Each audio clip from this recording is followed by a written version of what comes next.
All right, thanks, JB. Days after the first winter storm of the year left I-95 at a standstill, Governor Ralph Northam voiced his opinion on the backlash the state has received over their handling of the gridlock. Northam told WRVA's Matt Dimline yesterday that blame should go on the drivers who were on the interstate in the first place. Is there anything new with the 95 response? Anything new in regards to determining what went wrong and what happened with the huge backup there?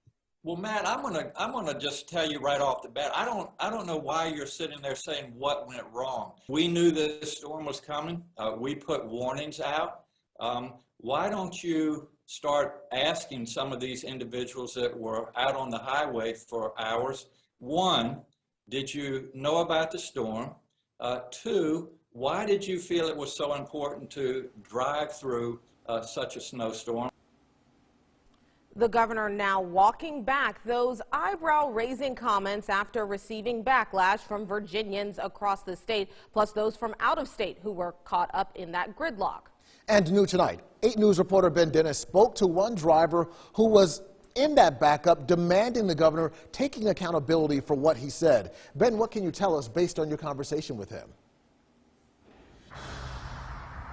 Well, Eric and Deanna, Virginia is currently under a state of emergency. The National Guard is on watch. But when the forecast, as John Bernier had just said, when the forecast was much worse on Monday, none of that had happened. And people were up in arms about that today. And the governor had explained the drivers are also upset that he shifted the blame.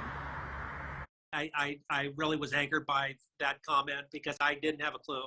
Don Thompson from Glen Allen was among countless drivers stuck on I-95 Monday night. Thompson for 12 hours, others over 24. Headed home, he says he didn't see any message boards about how bad the road was to find a different route or stay home. And after traveling through a clear path in Pennsylvania and into Maryland, he says he didn't know what was ahead. That's why the governor's comments yesterday upset him. Do you think maybe you should have stayed home or wherever you were rather than getting out on Interstate 95? I think that would be interesting to hear that side of it.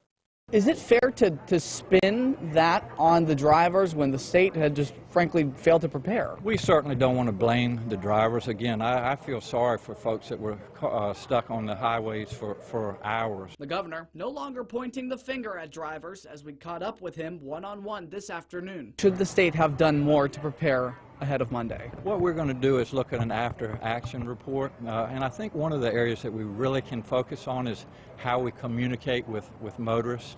You know, here we are in 2022, we have a lot of great technology. Technology, he now acknowledges, wasn't used well to alert drivers. Crisis resources didn't show for hours after the backup started. Easy pass lanes not utilized until the day after. Thompson troubled. They had plenty of time to do something. And again, you know, whether it was calling in the National Guard, he said he couldn't have, but at least people would have had blankets or food or something during the freezing frickin' night to get them through the night. Again, that enraged me more than anything.